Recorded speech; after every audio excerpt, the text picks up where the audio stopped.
Ako si Dan Diaz, founder sa Sustainable Energy and Enterprise Development for Communities. I am a volunteer of Seed4Com, but now I have the organization which is the Master Farms. We have a big problem about flooding. Bakit hindi natin hanapan ng solusyon? Educate the community, mostly on the household. Taking care of environment starts with baby steps, no? Pananglitan ang awareness level through education. So, marami din ang nag-donate. So, parang nakakatuwa kasi marami palang gustong tumulong para ma-arrest yung plastic. Panalo ka na doon. Kung mayroon ka na turuan, mayroon ka na encourage to go with us, then turuan natin sila. Bidag yun ta if we protect and preserve, being a good steward, because this is our gift for the next generation.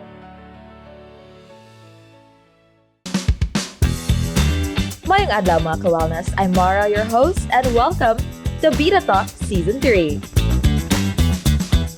Small actions, big impact. Today's conversation is all about turning passion for the planet into real, meaningful change. In this episode, we are spotlighting eco-warriors who are leading sustainability efforts through action, advocacy, and innovation. Mga ka-wellness, please welcome Mr. Randy Manggubat and Mr. Dan Diaz. Gentlemen, welcome to Beta Talks. Thank you. Good afternoon. Maayong hapon, Mara. Mayong hapon. It's so nice to meet you guys, and it's so nice to have this conversation with both of you. And of course, we want to be able to get to know more about the both of you and why you both are here with us today. And I'd like to ask you first, Sir Randy, can you tell us a little about yourself and the nonprofit organization you're a part of? I am a volunteer of Seed4Com, but now I have the organization which is the Master Farms, accredited now with the ATI NGO. So Seed4Com and the Master The Farms. Master Farm. And how about you, Mr. Dan? Ako si Dan Diaz, founder sa Sustainable Energy and Enterprise Development for Communities. This was after Typhoon Yolanda in 2014 na mo na-organize. Yes. Wow. And I see the theme here is really about taking care of the Environment. and the environment, of course. Can you tell us more about Seed4Com and the Master Farms and what you do in these nonprofit organizations? About the Seed4Com, volunteer ako ni Sir Dan way back sa Manila. Then, we do tree planting and we do cleanups. Then, we organize a small group para sa mga tree planting na gagawin namin. Then, napunta ako sa Cebu dahil gumawa ako sa tinulungan ko sila maka-create ng farm which is NGO connected. Wow. Yeah. So other than basically being able to impart to people these things for them to be able to make better changes in the environment, do you have a certain position in these nonprofit organizations? Or This your role? This non-profit is Seed4Com is a purely volunteer. Mm. Then this the Master Farm is the farm administrator. Farm administrator. Yeah. Wow. And it's volunteer work, mga ka-wellness. It's something you don't necessarily get paid for. It's something you'd be passionate about to help the environment. Is that right, Mr. Randy? Yes, ma'am. Yes, ma'am. Yes, definitely. And of course, what inspired you to become a part of a nonprofit organization like that? There are so many nonprofit organizations in Cebu and the world. Why Seed4Com? Why the Master Farms? There is a mutual interest about going to the community and the friendship. So same kami ng school ni Sir Dan and the rest of the board. Yeah. So madali lang kami nag-interact. Then I have the passion also to help. Yeah. Buti nga nakita ko Sir Dan, so nag-merge kami. You mentioned this was also part of the friendship. So you've been friends since college, is that right? Actually, I was introduced by nauna sa akin na volunteer, si Gio. Then si Gio sabi ni Sir Dan, nandun si Randy sa Kaunti. I have also an association sa Manila, County Urban Farmers Association. Then, existing pa rin sa akin. Nandun pa rin sila. So I manage through phone, then may mga members din ako na they're not working without paying.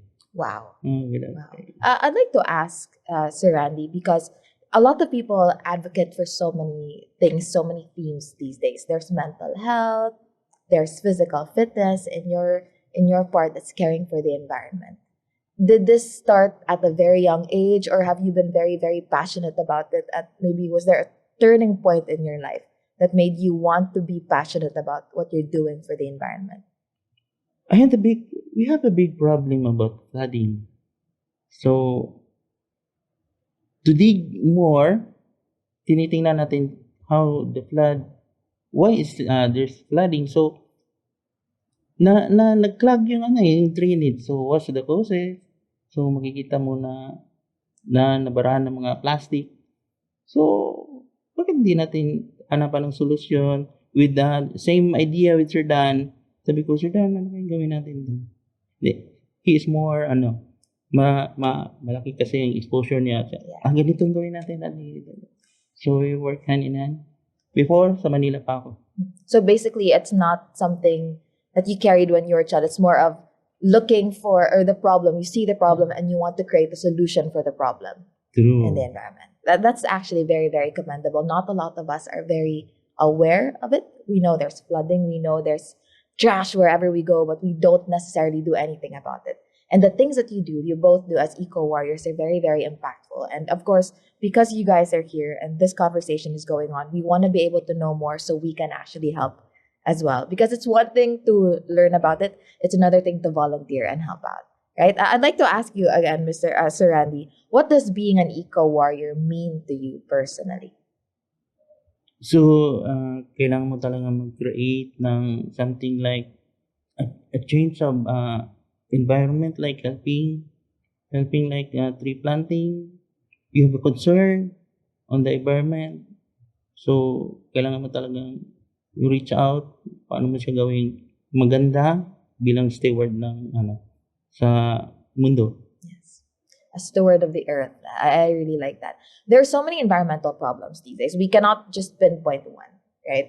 There's trash, there's flooding, there's so many things that we can pinpoint for that. But if I may ask you, what's one you're most passionate about? One environmental issue that you really are passionate about and you advocate for? Nakita ko talaga yung tremendous na yung landslide, di ba? So, syempre, hindi namin alam kung bakit nagkaroon ng ganyan. Basta sa akin, I go for the tree planting because nawala yung mga puno eh. Yes. Kami sa Talisay, first time sa history talaga na nag-dive ako yung flood. Yeah. Kasi pauwi na sana ako sa Manila noon, tas time noon na nagtino. Yeah. Tapos pumasok siya sa farm, dahan-dahan lang. So until nagpa siya sa tao. Yeah. So makita ko sa parang second, ang tawag yan, sa taas ng kisame, makita ko doon, tapos tinignan ko lang kung malakas talaga ang tubig. Yeah. Sobra. So I fear about, dito ako mamatay. Paano na ako, sa Manila naman ako, paano ako i-transport. Yeah. So naghanap talaga ako ng paraan paano ako mag-survive. Yeah. Mahirap. Definitely.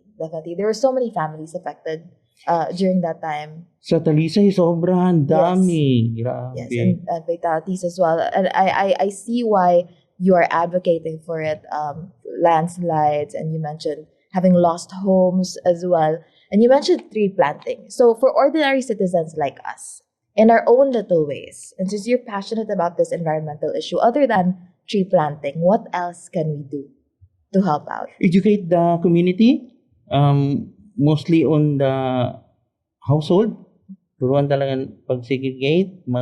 Maraming nasa lower or the household level na need lang talaga itap. Yeah. Need lang talaga puntahan mo, then educate, then hindi ko masabi na hindi nila talaga aware. Yeah. They are aware pero walang nang nag-spearhead. Yeah. Wala lang leader na sinabi, ganitong gawin tayo, ganitong gawin. I agree, especially when you say it's one thing plant a tree. It's another thing to educate the person about why it's important to plant a tree. It's one thing to know about the problem. It's another thing to be doing something about the problem. And I love that you're advocating for it. I'd also like to ask Sir Randy, why is community-based environmental work very important, especially in today's day and age? Yeah, because when you create a government, mauna talaga yung community. So, the family. So, dapat educate ang family din. It will work to the community din. Lahat magkaroon na ng awareness. Definitely. And of course, Sir Dan, we would love to get your expert input as well on this. From a broader perspective, why do small everyday actions still matter when it comes to environmental health? Yeah. So, for me, no, so why it's important, like, there's a saying na, di ba, kung maggamit ta og usa ka straw, we always think, ako ra bito ang naggamit.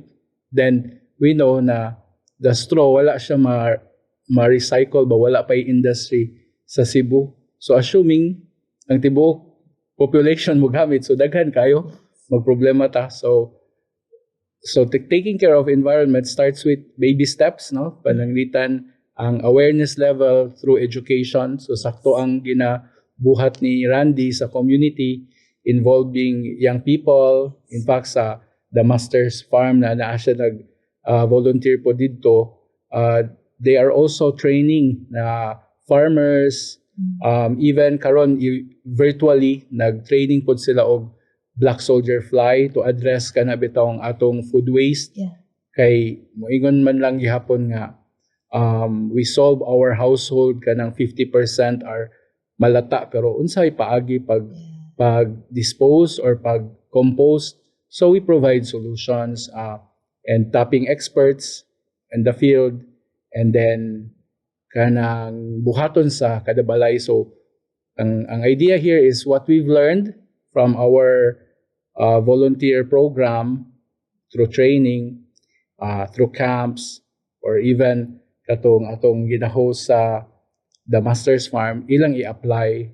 So, and this contributes a small action to a bigger, kanang impact sa inadlaw-adlaw. So, na siya mara.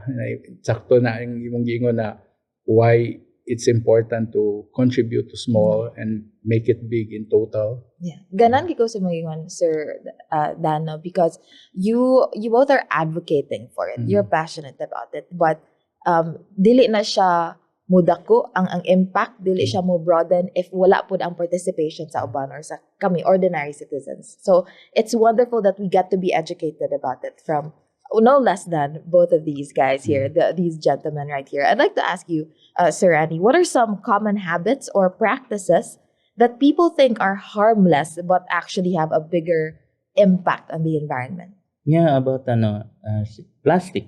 Yes. Literally plastic. Akala mo, pagkatapos mong kumain ng ice cream, itapon mo lang. Pero mag-accumulate din siya eh. Kung marami tayong kumain ng ice cream or yung lagay ng supot ng mamalingki ka, so i-trash mo lang siya. So, dadami talaga siya.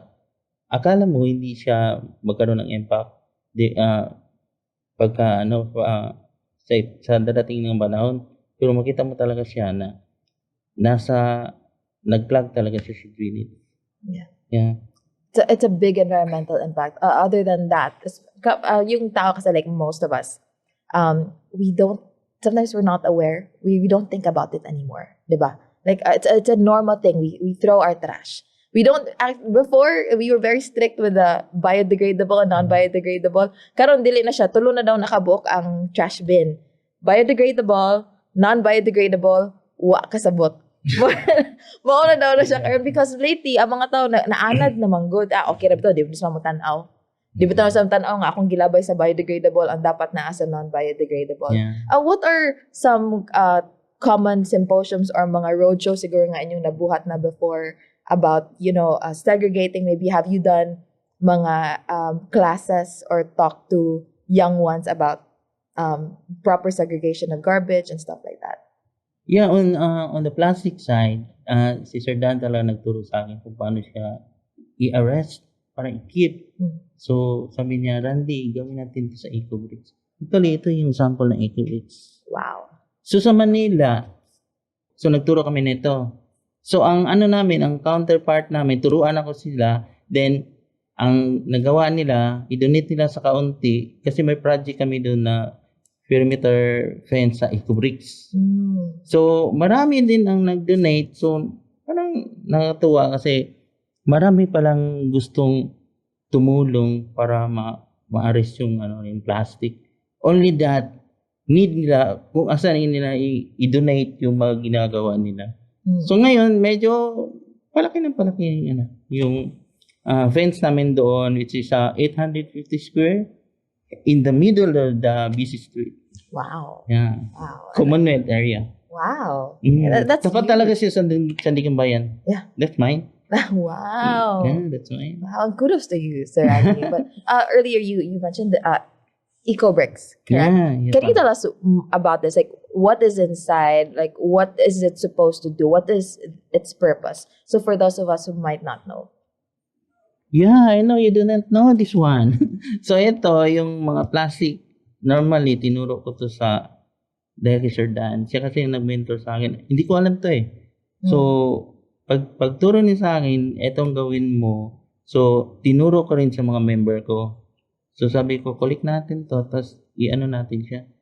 Ilagay natin siya sa loob ng bote. Kaysa pag-alagala na sila doon na mapunta na lang sa gilid. So it's basically trash that you put inside the trash. bottle. And what's the end goal for the bottle?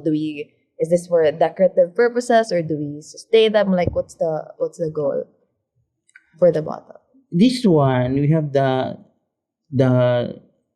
yung sinabi ko sa iyo na na project na perimeter fence. Mm-mm. So ang namin doon mga 8,000 1.5 liters na Nga na ganyan. ganyan. Wow. So kaya nga nagpunta ako ng mga school, yung mga company na gusto ng ganyan, gusto matuto. So ang ginawa nila, tapos nila dadali namin sa farm. So if anyone would like to try and do that, they can do as many as possible and then send it to you guys. Is that right? Like Yeah, through here in Supercom? Talisay, we can accept that being the hub. Wow. Being the Sorry, hub. this is in Talisay. Seed for Com in Talisay. Yes, good for comment Talisay. And so, for those of you who might be interested, if you have time to collect your trash and make sure you properly dispose them, you may make an eco-brick, Yeah. correct? And if you accumulate them, you may donate them to Seed for Com. Yeah, Yes, the Master definitely. Definitely. Thank you very much. And of course, Sir Dan, I'd like to get your expert advice on this as well. So how do pollution, waste, and environmental neglect directly affect human health and community well-being? So in our kanang life, no, nagpuyog yun ta sa kalibutan, no? So we are part of nature. So we are not far from environment. So whatever we do to our land, so atong gubon, atong ipulot ang atong tubig, no? Yeah. So og atong magsigitag sunog, so madaot gyud ang atong hangin. So basically, if we are neglectful to the taking care of environment, we're doing a slowly suicide of ourselves. Yeah. So mao pod nang atong na-experience karon sa sobrang kanang gamay lang uwan, kusog ang baha, no? And then daghan ang mga sakit sa mga cities, especially kung air pollution grabe. Yeah. Ug wa na sad tay mainom na tubig nga limpyo. So it boils down nga kita ra pod ang ma-affected, no? So we encourage everyone as young as they are to have the change of behavior, no, awareness. So like what Randy is doing na ang kanading atong mga single-use plastic atong guntingon kay kung di man gyud nato ma-avoid nga mogamit og plastic pero nagproblema na ta sa Cebu sa Ilabay kay nagsara ang landfill, very costly. Yeah. So mo segregate tuod ta pero ang labayanan wala, Yes. di ba? Walay mga recycling companies.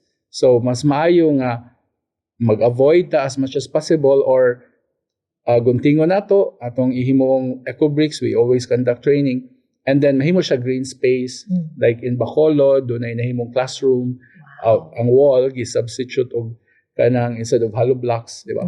Yeah. We call it green structure or green spaces.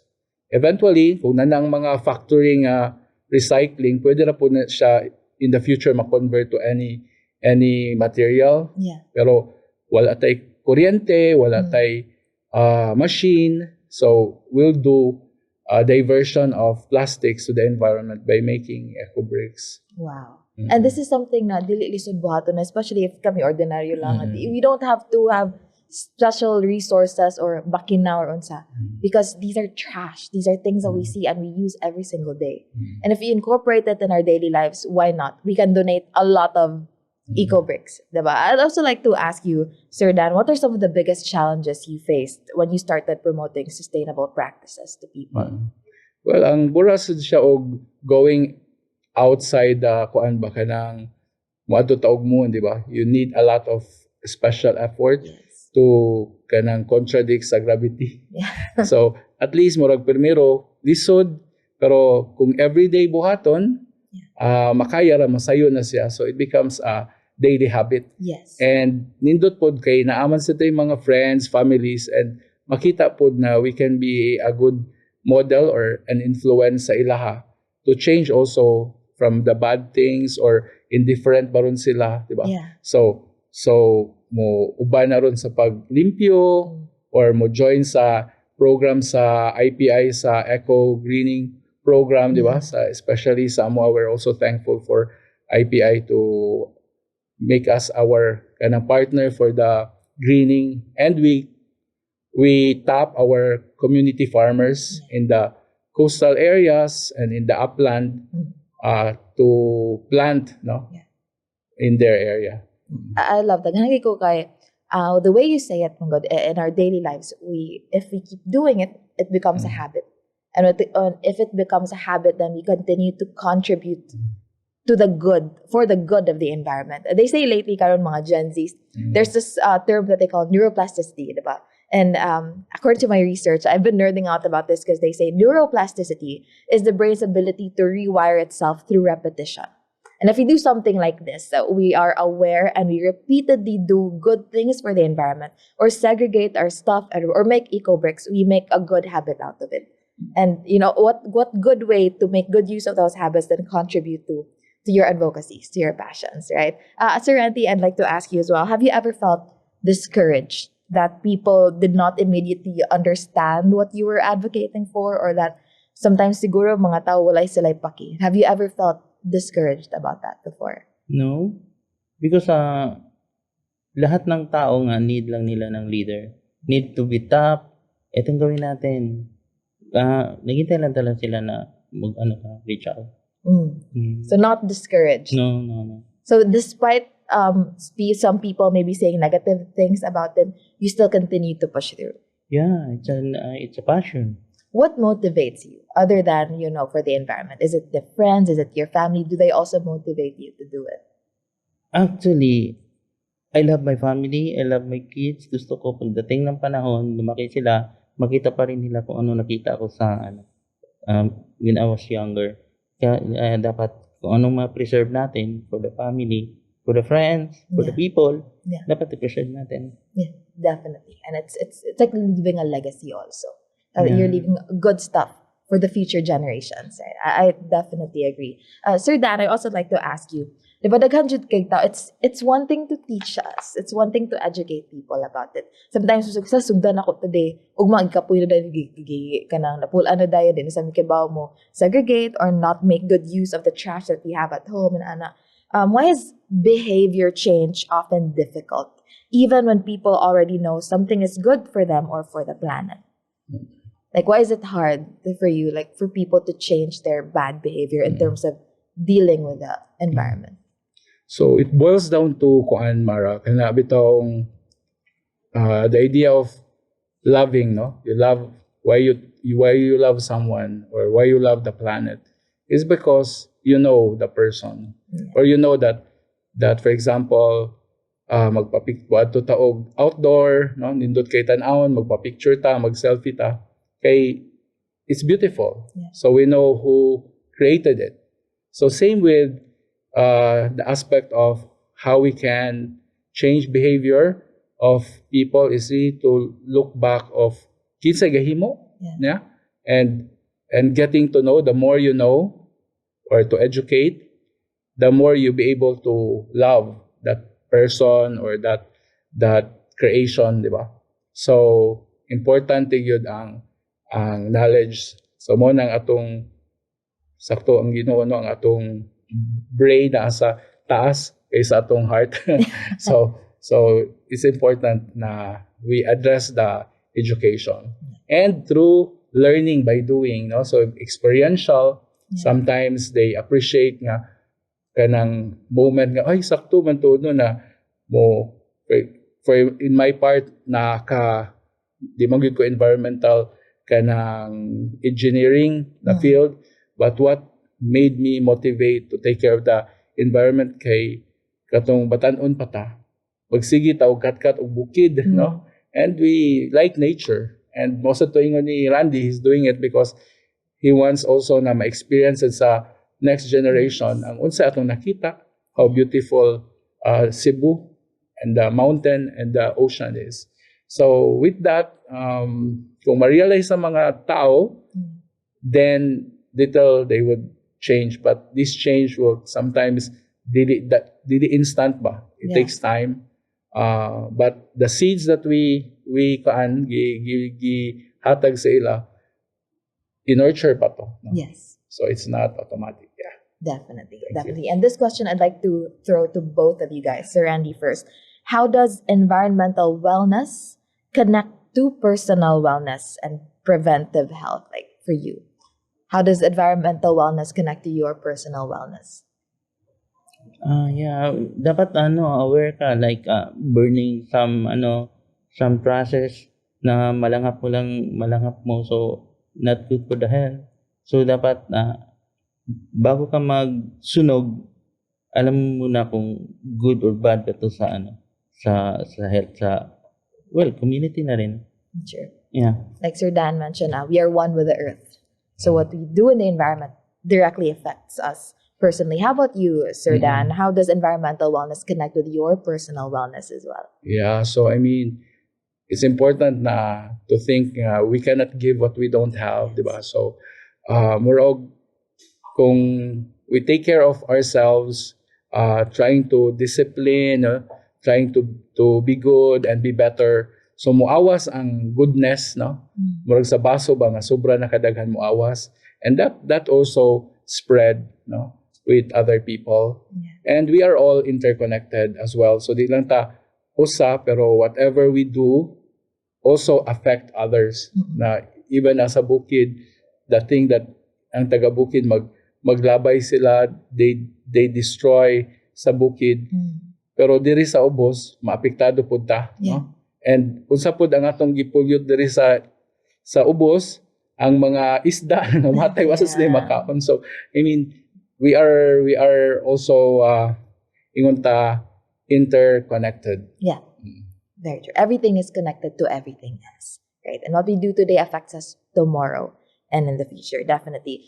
Sir Randy, I'd like to ask you, unsa ka importante nga naay non-profit organization like the Masters Farm and Seed for Calm karon, nga nganong importante nga naay mga non-profit organization like these organizations that stand for the environment today? Well, maganda talagang may non-profit kasi through lang naman yun, to impulse, eagerness na to educate somebody. So it's panalo ka na doon. Kung mayroon ka na turuan, mayroon ka na encourage to go with us, then turuan natin sila. So it's maganda na yung padami ng padami. Yes. One small step at a time. And di mo jud all the time no nga makatudlo ka tanan na pud ang mubuhat. Like it takes time, and sometimes it takes even more times to educate them. It doesn't take just once. I definitely agree with that. And for people na ganahan mo start, ganahan mo tabang, pero usa kay baon saon pagsugod or overwhelmed pa siguro, daghan na kay sila nakatunan, pero asa mo ko magsugod, daghan makay kog na nakuha nga knowledge, pero kabaw asa dapit nga makatabang. what simple habits or actions would you recommend that they begin with? So, especially karon kay nagkamahal na ang gasolina, di ba? Yes. So, people now becomes a walker, hiker, you know. Yes. So, but in other country, kanang nindot masay ilang temperature, so they really walk Yeah. na yung mga pedestrians. So, we lack that facility kay lisod kay magsikat lakaw niya maligsan ta ba even the pedestrian. So important really to walk. That's also part of taking care of the environment, at the same time helping our health. Yes. Diba? Exercise is also a form of exercise. Biking instead of fossil fuel, na mahal, then pollute, or public kanang more on the public kanang transport. So wala pa man sa ko'y sakyanan, but it doesn't mean katong mga naisakyanan polluter. So now they're suffering of the gas prices, Yes. di ba? Yes. But then we continue our kuan kanang small steps like grow your own food. So di na ta sige palit og mga kanang chemical or preservative kay the meaning na nag-grow ta, like in the Master Farm. For those who are listening, you can visit our Master Farm in our Facebook page, connect with us, and you can see what we're doing. We conduct many trainings, free po na mga trainings or na mga special trainings we also offer. So growing our own food, making sure that we have a healthy planet and healthy lifestyle. Kay we know where we are kanang source sa atong pagkaon ba, Yeah. no? And that minimize also mga plastics and use of preservatives. So in effect, healthier punta and healthier planet. Exactly. I definitely agree. Of course, last question for both of you guys. I'm gonna start with you, Sir Randy. Unsa imong message nga mahatag sa mga tao karon for people who want to help the planet? What's one message that you'd like to give them? Isa lang naman mensahe ko, kung mayroon kayong trash, lagay niyo sa bulsa. Then, pagdating niyo sa inyo, lagay niyo sa trash, hindi yung ikalat niyo lang doon. Yung like, candy, di bulsa niyo. Kasi, naman niya garbage mo naman So, dalhin niyo sa bahay. Yun lang, keep mo lang yung garbage mo. Huwag mo ikalat sa iba.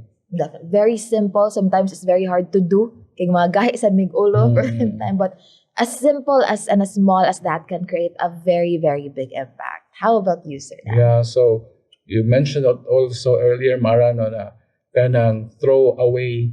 So the question of where are we throwing it away? So ang atong basura naraya pon sa atong usa ka planeta. So it's just that kanang kita ra gyapon mag-suffer. So that's why important na to educate and making awareness na i-reduce good as much as possible ang atong generation of trash every day. And that's the point, is we only have one planet. There's no other planet. And bidag yun ta if we protect and preserve, being a good steward, because this is our gift for the next generation. So the present, which is now we're protecting, should be the gift for the future. Gift for the future. Very powerful verse there, Sir Dan. And of course, for those of us who are interested and want to see the work that you've done, where can we follow you? Where can we find you on Facebook? Or what socials should we look for? Meron kaming Facebook page, The Master Farm. So makita niyo doon kung anong mga ginagawa namin. How about Seed for Com? Do you have a there separate you can one? just write Also? Seed for Com. So there are chapters. So don't be surprised na may mga chapters sa Manila, Laguna. Wow, yeah. So we have volunteers that are school-based, that are community-based, and they're also doing their own local initiatives in the areas of energy, like mga solar, sa mga isla nga walay suga, and environment, education, and enterprise. So 4 E's. So Seed for Com. Definitely. Definitely. Do not forget, you can search for them on Facebook. Are you on Instagram as well? And Yes, other we have, platforms? Same, Instagram. Definitely. So we have time to look at the work that they do. And of course, we have time to volunteer and to contribute to the work that they do for the environment. And again, it's not just their nonprofit organization, it's our responsibility as well. Mga ka-wellness, this is action, advocacy, and innovation beautifully exemplified by these two gentlemen right here, Sir Randy and Sir Dan. You guys, thank you so much for teaching us that small actions create a big impact, not just to ourselves, but to our environment. Maka Wellness, this has been a powerful conversation on being eco-warriors and leading sustainability efforts, not just here in Cebu, but in the Philippines and the entire world. If you want to follow us and reach for more episodes of Bida Talks, don't forget to follow on Facebook, Spotify, TikTok, and you can also find us on YouTube. This has been your Bida host, Mara. Dito sa Bida Talks, ikaw ang bida sa imong storya. Bye!